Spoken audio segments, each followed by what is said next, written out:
ampul oldu.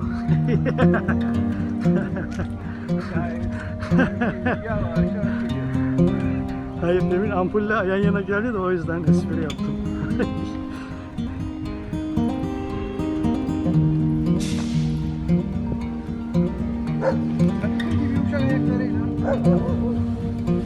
Bravo. Çetin hocam geliyor. Ayene Tepesinden Sera gölü uçuşu. Finişi. Evet, güzel yaklaştı.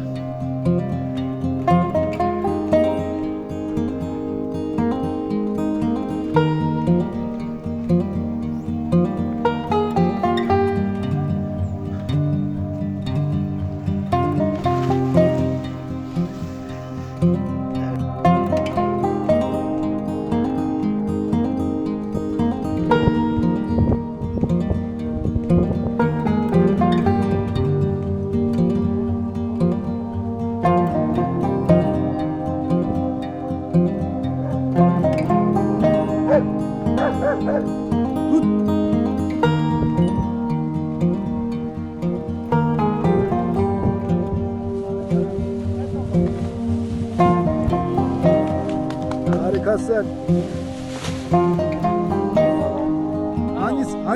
Hangisini? Benim Türkçe biraz zayıf. So I will go on in English.